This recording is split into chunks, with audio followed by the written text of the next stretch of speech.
interesting system right here. We have a tennis ball and a basketball together in a system. And the tennis ball is 57 grams, and this basketball is 590 grams. It falls down at a height of h is equal to 1.2 meters. And after this, it's going to end up colliding in an elastic collision. And it says through the system, it's going to end up with this tennis ball of the same speed as this basketball, except the actual velocity will be different in terms that if this was v, this would be negative v. So we're saying that it's going to be the same magnitude but different velocity. In this case, they're negated. So for A, it's going to ask, okay, so is this system is going down before it bounces up? What is this final velocity? Well, it's simple. This is a simple conservation of kinetic energy right here. So we have mgh, that's going to be equal to 1/2 mv squared. So v, that's equal to the square root of 2gh. That's going to be equal to the square root of 2 times 9.8 meters per second times 1.2 meters. And that's going to be about 4.85 meters per second. So that was fairly easy because this is just conservation of kinetic energy now. But what's actually going to happen here for part B, which is interesting, is that now that we know that as the moment as this leaves, it's going to end up at this very small distance, going to be in a system in which is defined by the book that since we know that this is going to be 4.85 meters per second up, and down here it's going to be negative 4.85 meters per second,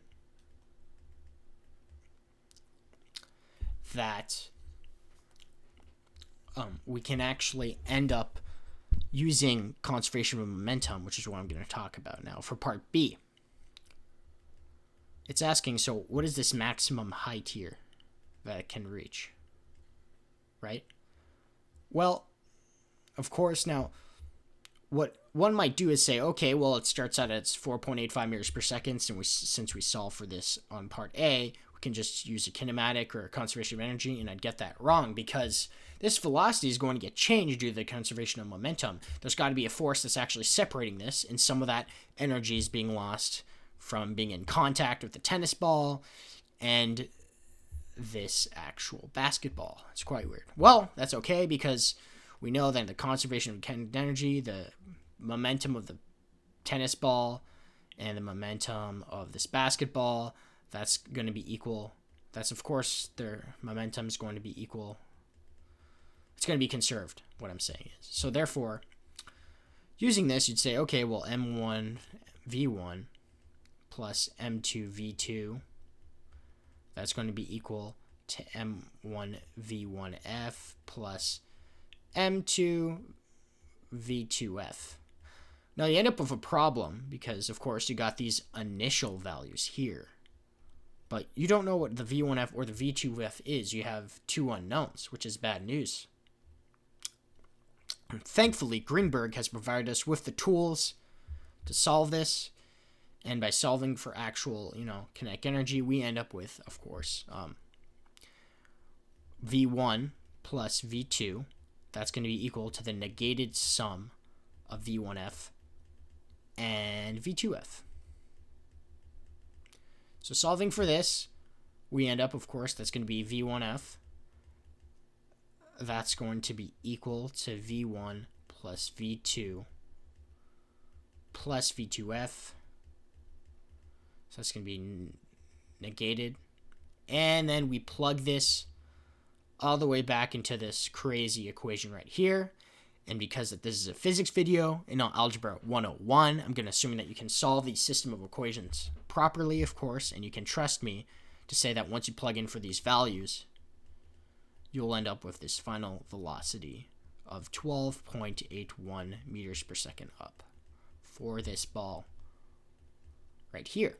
Now, what's actually going on is as this ball is being in contact with this tennis ball and this basketball, this energy being lost, what's actually going to end up happening is either lost or gain is going to push it up into a faster and bigger velocity. Now, in this case, it's actually going to get bigger instead of going from 4.85 meters per second to 12.81 meters per second after this collision. Well, then after this, we can use the same technique that we used in part A, conservation of energy, of course. And we can say, of course, that mgh, that's equal to 1/2 mv squared. And we can say that h, that's going to be equal to v squared over 2g. And that's going to be approximately, okay, so now we have to just do this. And we're going to put this in the handy dandy calculator right here. 2 times 9.8. And that's going to be about, sorry, the calculator, of course, is being weird right now. It's going to be about 8.37 meters. And there we go. That is part B. And we have finished it.